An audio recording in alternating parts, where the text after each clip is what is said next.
How's it hanging, everybody? And welcome back to another episode of Believe in TCU.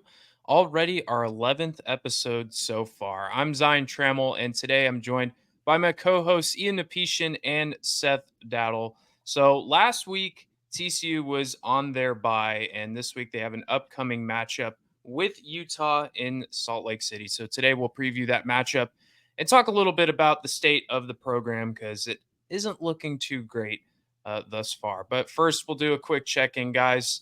Y'all are coming off fall break, so tell the listeners how that went for y'all this weekend. Yeah, I no, fall break was pretty good. Sorry, Seth. No, you're good. Fall break was pretty good. Just had 3-4 days off. Hung out with some buddies. Went down to a lake house for a couple days. Nice to just kind of relax and actually kind of get a little break in. And hopefully it was the same for TCU with them being on their bye. But very happy to be back. Happy to be back on the show with you guys. They did lose to bye week, or maybe they. No, they won. I'm sorry, they won. Did Oh, y'all they see did. that they won to bye week against bye Mhm. week? They just stormed Yeah. the field. Uh, it was fun. I had a great fall break. I didn't do much, so just kind of sat around and watched no TCU sports, which was great. That was great. I needed a bye too. Yeah, I think fans and the team and everyone needed a reset coming off that tough loss to Houston. The bye week might have been at a good point. But we'll talk about this matchup with Utah because coming into the season, this was a big one that was circled on everyone's calendar. It was a big matchup against a team that we kind of all thought Utah would be at the top of the Big 12 coming into this matchup, but things have kind of gone off the rails a little bit. For the Utes, Cam Rising is out for this game, so at this rate, he's gonna The rest probably of the year. play. Yeah, he's out for the rest of the season. So he'll probably come back and play another season, and he might play till he's 50 at this point. At this rate, We can't let this happen, people. That we must put a stop to this for the at sake of some for the sake of all people that want to play quarterback at Utah. We must put a stop to this. yeah, I mean, I think at some point you just gotta wonder. We gotta let other people play quarterback here for Utah and realize that this Cam Rising thing isn't working out anymore. So they're going to turn the keys over once again to the true freshman Isaac Wilson. I believe it's his fourth start of the season. Uh, Curious to see how he'll play in this matchup. Um, what are you guys looking forward to in this game? What are you hoping to see coming out of this TCU Utah game? I'm just looking for improvement in areas, I guess. I don't know if that results in a win, like if that improvement results in a win or not, but if they go out there and they play it close in a tough road environment, uh, that would be encouraging at the very least. I don't expect them to win this game. In fact, like it's one of those things where even if they do play to their fullest potential, I don't know if they're capable of it. But if they can go out there, put up a good effort, maybe they leave with a win, maybe they don't. But if they just look like they quit, then like that's not what I want to see. I don't want to see them just quit on the season. Hope that they've had 2 weeks to reflect and 2 weeks to go out there and say, okay, let's give this a good old college try. And if they go out there and they do that and then they win, certainly changes my perspective on a lot of things. Yeah, same here. I'm kind of in that same camp. I think this game against Utah. It will say a lot about the character of the team.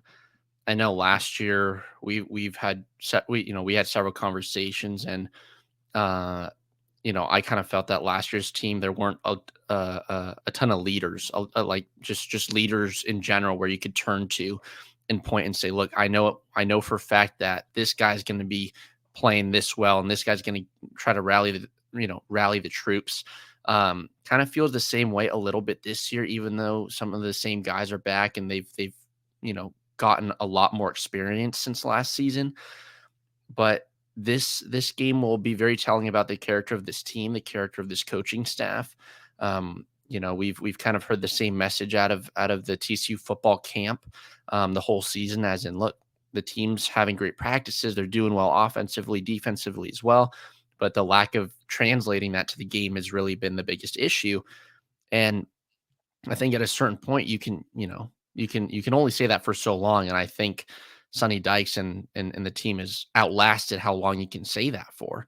But very similar to Seth, this will tell us a lot about the players. It'll tell us a lot about what this team feels. You've had 2 weeks now, just like you mentioned, Zion, to reflect, to plan for Utah. I mean, this game has been circled on the calendar for much of the season, even before it started, with the understanding that, look, we're going to have a bye week going into one of the what should be the top teams in the Big 12. And so it'll be telling. But I'm not incredibly confident. I do think that TCU will have trouble establishing their game. I think it's important that they get ahead early, and that they try and not fall into playing a nitty gritty game like they did against Houston here at the Carter, especially in a place like Salt Lake City over in Utah, where it's going to be a hostile environment and a real tough place to play. That was kind of talked about in the press conference with the players and with Sonny Dykes. Is it's a tough place uh, to go win a game in, especially in a night game on Saturday. It's not going to be easy, and probably the toughest away atmosphere that TCU will be playing in this season. So very curious to see how Josh Hoover kind of handles that, and the offense can handle the loud noise. And I'm sure that's something that they worked on, I'm assuming, during practice during the week. But yeah, this is a very, very important week. It's definitely going to speak to the maturity of this team, and they're going up against a pretty good defense over there with Utah. Uh, looking at the statistics, they've held opponents to 17 points per game. So it's pretty important that they don't give possessions away, that they try to capitalize with each possession that they get, and don't turn the ball over. I mean, that's pretty obvious, but that was kind of one thing that was talked about as something that they weren't doing in practice, is not turning the ball over, and that's what's been happening in the games. Um, I just I don't know. I think that's kind of a weird thing to say. That's the biggest difference between practice and games. But what do you guys think about that? Is the that kind of the a bi- weird thing to say? the biggest difference between practice and games is that one of it's a practice and the other is a game. Yeah. Yeah. And also the fact is that it sounds like it's just too bad that TCU's not playing their own defense when it comes to games. I mean, that's what that quote kind of tells me. Right. They can run the ball really well against their own defense. Yeah. But I can clearly see why. we're not playing our own defense. So it's like we got to figure out what we're doing. Right. And again, you can have practices that are fantastic. I mean, we've all played sports. I'm sure at a certain point or another, we've all had really good practices leading up to a game, and we're confident we're ready, and we play it, and we don't play well, right? I played soccer growing up. I was a practice player. I wasn't the best player in games, but in practice, I would have really good practices. Attaboy. That does not make me a good player, right? When you have to perform on Saturday, Sunday, Friday night, whatever, you can have as good of a practice as you want, but when you lose 30-19 to Utah, or sorry, 30-19 to Houston, when you turn the ball over 13 times in your last 3 games, it doesn't really matter how good the practices are, because you're not showing up on the day that it really matters. Shout out Chandler Morris for being an elite practice player in the fall for 2 years here. Shout out to him. I know he's doing great things at North Texas, but wow, he must have been a practice merchant, because he got the starting job twice whenever he probably didn't deserve it. He must have been elite. But In you're some of these absolutely right, because like you could, like, I can use that example, and like you can say, okay, how in the world did Morris win the job? And it's like, well, he just beat Max.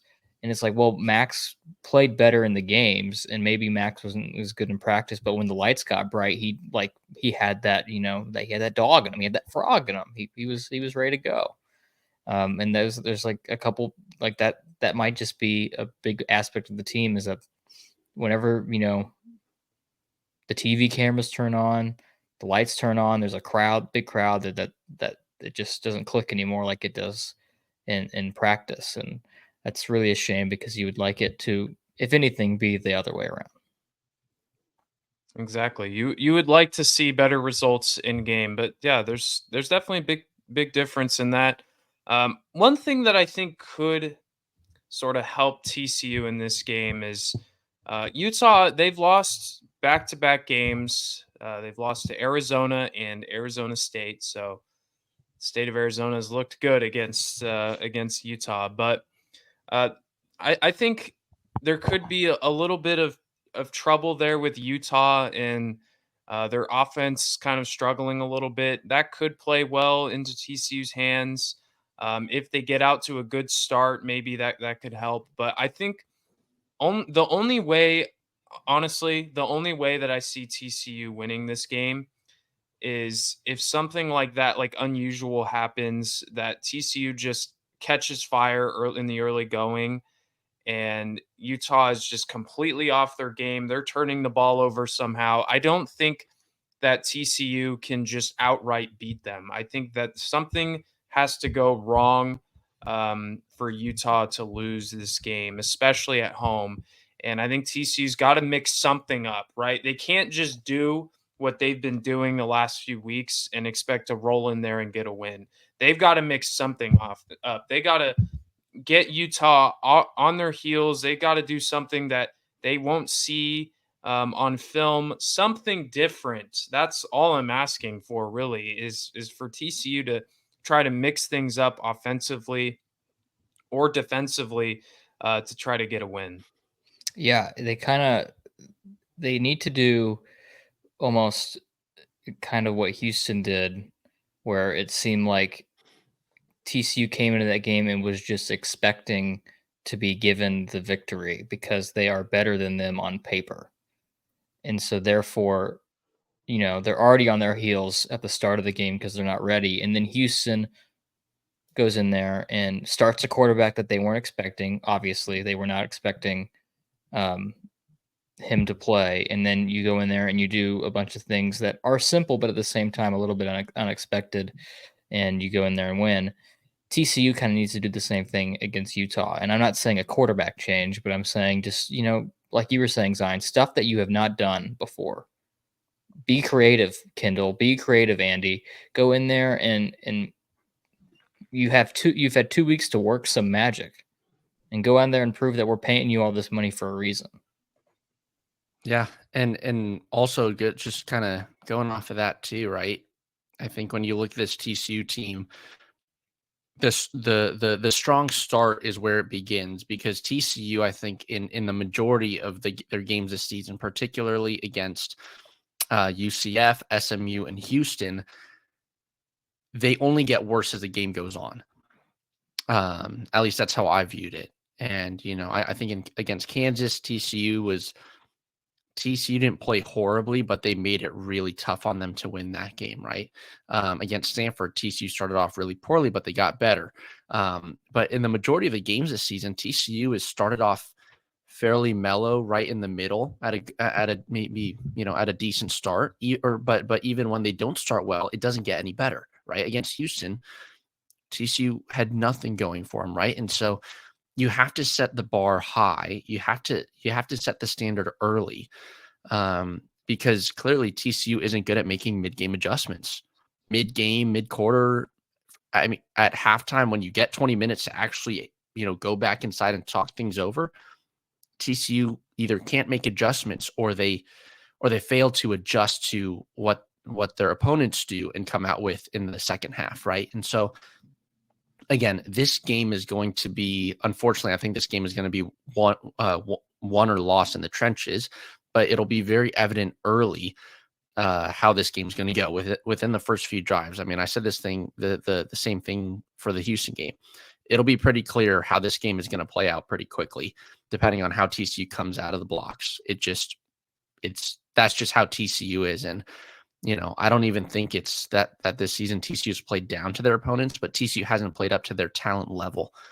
We haven't seen TCU play to their level of talent and expertise on offense or defense at all this year.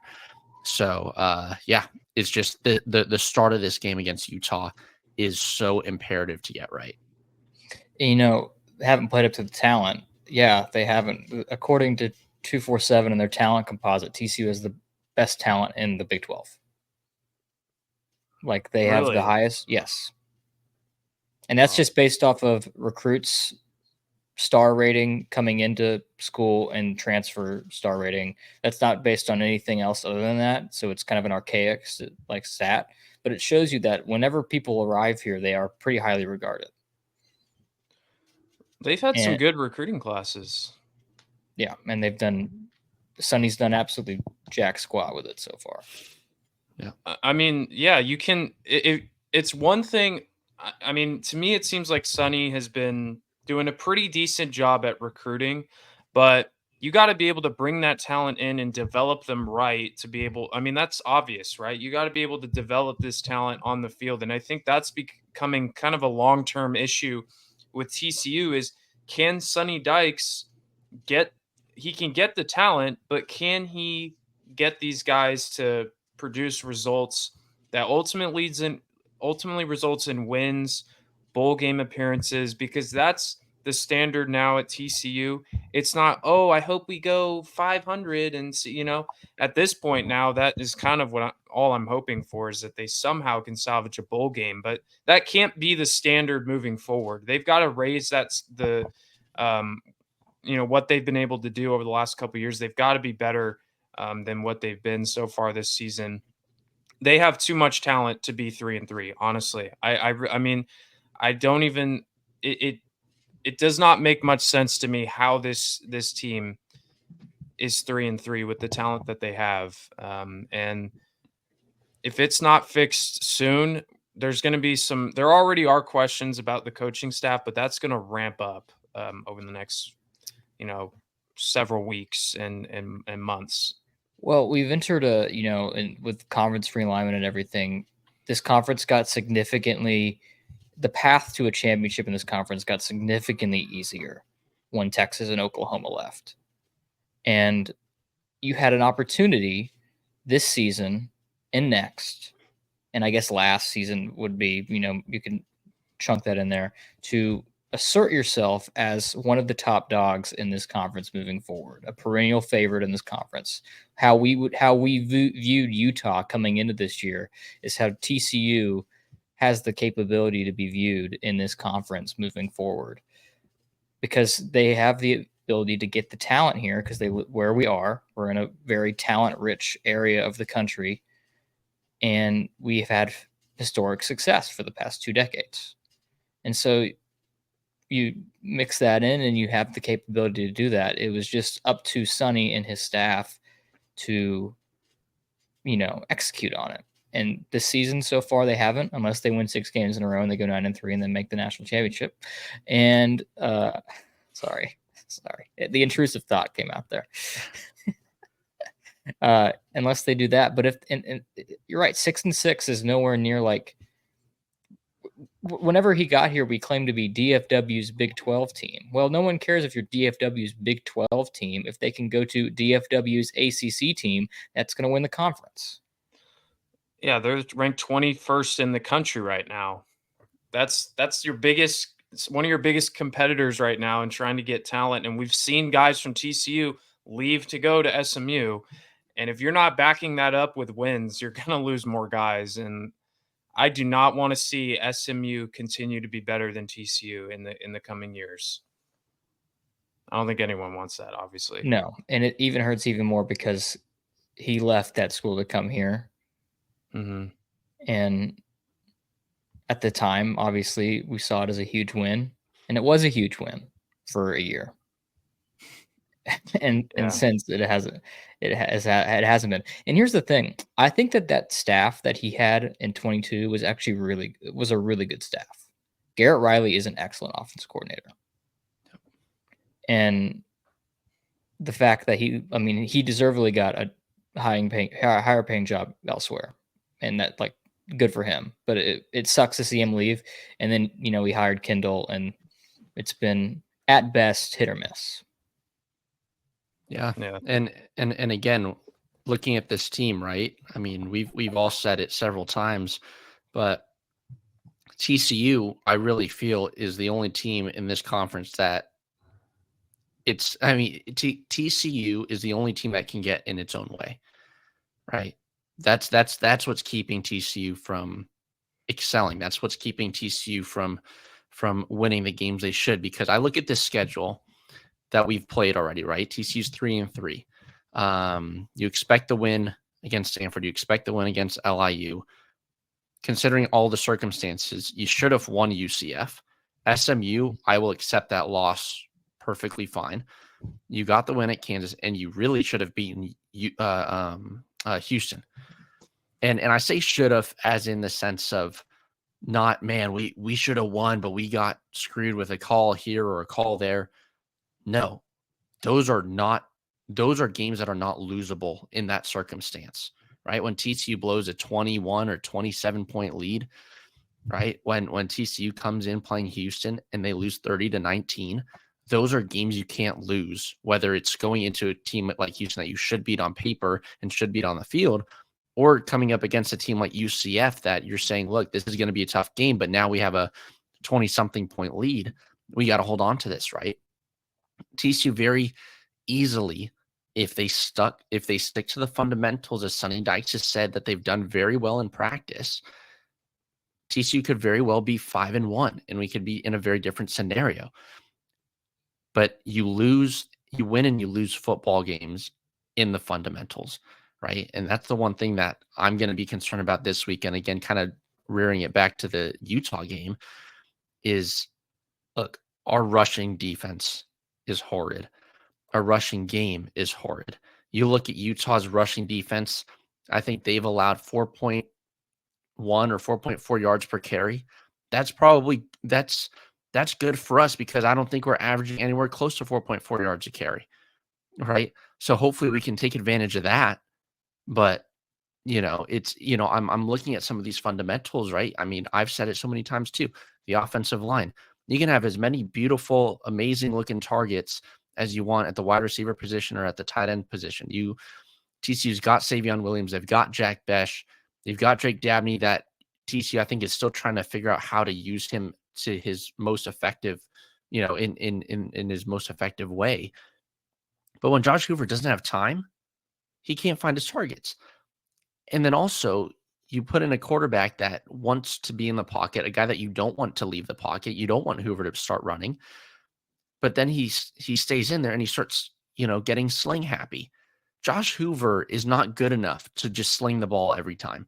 He's not accurate enough. He doesn't have the arm to sling it whenever he wants, right? And so, again, when TCU loses the turnover battle, when TCU can't win the field positioning battle like we saw against SMU, when TCU can't convert on simple third downs, or just, again, do the fundamentals, you're going to lose football games. And I think that's what it's going to come down to against Utah. Again, TCU is talented. They're very talented. Okay. It's a talented coaching staff with talented players, but clearly the pieces are not being put together properly. And you got to figure it out. And I'm hoping that you can go into Utah and TCU can figure it out. I don't think it's going to happen. I think this team's going to look the exact same as they did against Houston.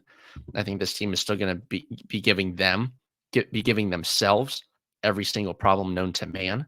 And that's what's going to keep them from, in my opinion, not making a bowl game this year. Well said. Well said, Ian. Let's wrap things up by doing a little score prediction. I sense a common theme, but let's do it anyways. I have Utah winning 27-22. I could imagine it being a little even more low scoring than that. I just don't think TCU can do the things that they need to do to get this win, unfortunately. I got 25-20. Utah? Utah, yeah. Okay. Yeah. Utah covers. This spread is 4.5, by the way. Can you believe that? Yep. Yeah, we'll see how TCU does. No worries. I'm right there with you guys. 27-20, Utah. That's what I'm going with. Look, I don't think anyone wants TCU to lose this game, right? We all want TCU to win. What if I bet on Utah, though? Seth, I'm not going to stop you. You can do what you want with your money, and you can celebrate secretly. Just don't tell anyone, okay? Um, but look, we all want TCU to win. We're not rooting for TCU to lose. It's just hard to have optimism right now, and we want nothing more than this program to succeed. They're just in such a tough spot, and we're all very passionate. We all want this team to get better, and to get back to their winning ways. Just hope that somehow they can find a way, and we can all come back next week and we're like, hey, we were wrong, Yeah. but you never know with college football. Yeah. But that'll wrap things up here for episode 11 of Believe in TCU. Thank you guys for tuning in. You can follow us on Instagram at Believe in TCU, and you can also listen to our show wherever you get your podcasts: Spotify, Apple Podcasts, on the Believe website, wherever you can get them. So. Again, thanks for tuning in. For Ian Napetian and Seth Dowdle, I'm Zion Trammell. Thanks for tuning in, and we'll see you guys next time. And as always, go Frogs.